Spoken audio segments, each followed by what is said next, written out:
bija hokejs no bērnības.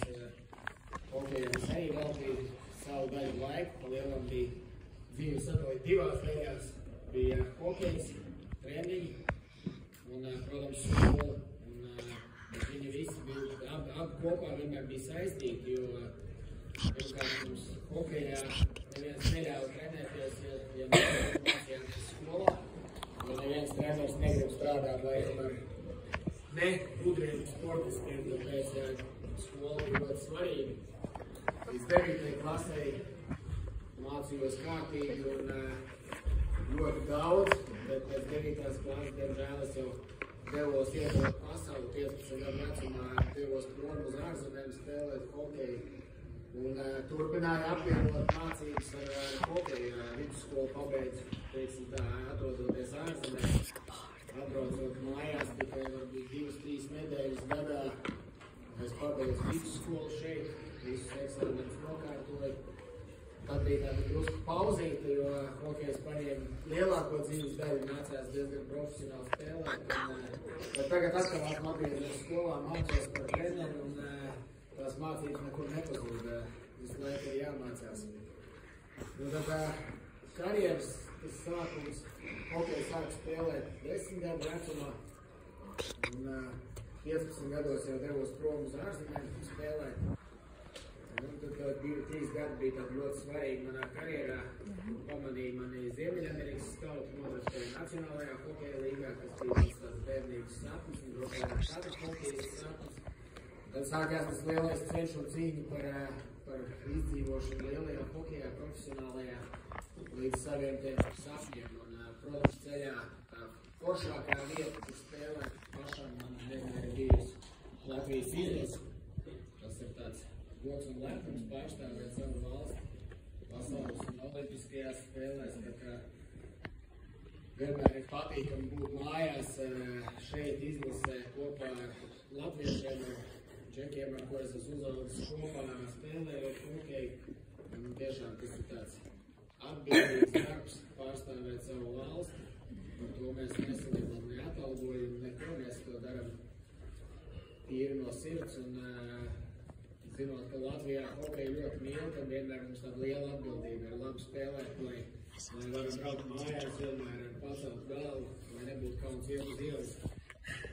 Tāpēc, tā karjera vēl joprojām iet, bija pāris momentiņi, kurās likās, ka jau viss ir beidzies, bet tad apkārt vienmēr ir spēcīgi cilvēki, vai noņā, izrunājies savu ceļu kārtībā. Un tad atkal ar jauniem spēkiem doties iekšā cīņā. Un tagad esam atpakaļ cīņā par vietu izlasējumu pasaules čempionātu. Kur ieraudzījums nodoties. Vienu brīdi arī uzsākt treneru darbu. Drusciņu patrenēju, tad saprast, ka spēlēt vieglāk nekā treneru. Bet tagad pilni raudu, gatavojamies pasaules čempionātam, varbūt kāds jau redzēja, katru reizi, kad spēlējām spēles šeit. Un pēc mēneša jau dosimies uz pasaules čempionātu Zviedrijā. Bet tagad es domāju, lai jums pašiem interesantāk, varbūt jums ir kaut kādi jautājumi, ko jūs gribat zināt par maniem, varbūt par manu dzīvi, par hokeju, varbūt kaut ko no ne-hokeju. Es tādu atklāšu, te tā otrā C ir sarakstījuši jautājumu, viņš viņam atkal kautrējās uzdot. Es tad nolasīšu tā. Kurā reize ir tava pirmā uzvara? Kā tu domās, kā Linda tev ir domājusi to pastāstīt?